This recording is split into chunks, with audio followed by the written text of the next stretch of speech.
Mesdames, Messieurs, bonjour et bienvenue sur cette nouvelle vidéo. Vous êtes bien sur la chaîne de Newsboyer comme d'habitude. Avant de commencer, n'oubliez pas de vous abonner, liker, commenter, partager cette vidéo et activer la cloche pour recevoir toutes les notifications qui vous informent de la sortie de mes nouvelles vidéos et sondages en temps réel. Et si c'est déjà le cas, je vous en remercie. On commence tout de suite.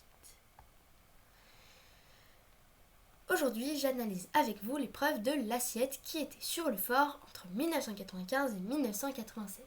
Cette épreuve a fait une séquence culte, notamment celle d'Olivier Mine en 1995 qui était candidat sur le fort. Malheureusement, je ne vous l'ai pas mis pour la simple et bonne raison que je voulais une épreuve où il réussisse pour vous expliquer correctement, sinon vous n'auriez pas compris. Donc, vu que lui, il a échoué, je n'ai pas pu vous prendre celle-ci.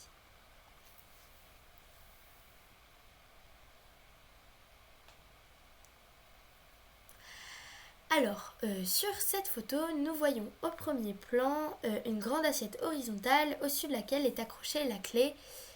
Donc le but du jeu est sûrement de monter sur l'assiette comme on le voit sur cette image pour atteindre la clé. Et on voit aussi à l'arrière-plan un filet tout autour, donc je ne vois pas forcément l'intérêt, mais si vous voulez faire un petit décor, voilà. Place aux règles du jeu. Cette assiette pivote en son centre et sa surface est déjà ultra éclaircie. Le candidat va devoir jouer les équilibristes afin d'essayer de trouver le point d'équilibre de l'assiette pour pouvoir se tenir debout dessus et ainsi dévisser la clé au plafond. Mais ce candidat a déjà réussi. Voilà. Comme vous le voyez, il va très vite. Qu'est-ce qui se passe là? Alors, il est sur une boussole. C'est une sorte d'assiette qui est mobile, qui bouge beaucoup.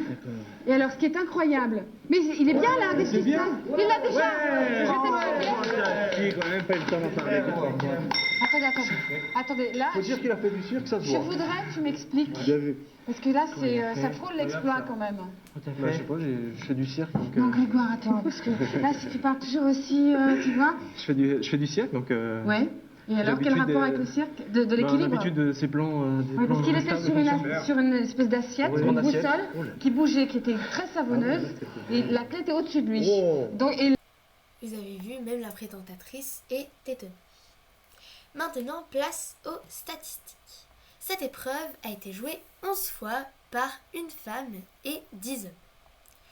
Il y a eu 8 échecs et 3 réussites, soit un taux de réussite de 27%, ce qui est peu mais ce qui est compréhensible étant donné la complexité de l'épreuve, puisque il faut déjà trouver l'équilibre dans un temps imparti, donc c'est très compliqué.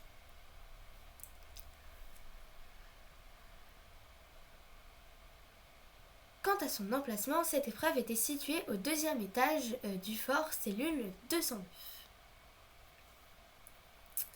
Quant à moi, je dois déjà vous laisser, mais je vous retrouve très prochainement, le mardi 13 août 2024, précisément pour une nouvelle épreuve, l'épreuve de la cible. Mais ce n'est pas tout, car depuis quelques temps, si vous suivez ma chaîne, vous avez dû remarquer la présence de sondages qui sont accessibles depuis la partie communauté de ma chaîne. Je vous invite vivement à y répondre, d'autant plus que ça ne vous prendra que 5 secondes, puisqu'il n'y a juste qu'à cliquer sur l'épreuve que vous préférez, et cela m'aide beaucoup à préparer la surprise que je vous concocte pour cette fin d'année 2024. Comme vous le voyez, vous cliquez sur l'épreuve que vous préférez, cette épreuve s'affiche dans un cadre bleu, et vous voyez ensuite le pourcentage pour lesquels les gens ont voté. Sur cette photo, nous voyons d'ailleurs que entre le chaudron et l'ascenseur, c'est extrêmement serré. En tout cas, si cette vidéo vous a plu, n'hésitez pas de vous abonner, liker, commenter, partager si ça vous a plu et activer la cloche pour recevoir toutes mes nouvelles notifications. Quant à moi, je vous dis à la prochaine, salut!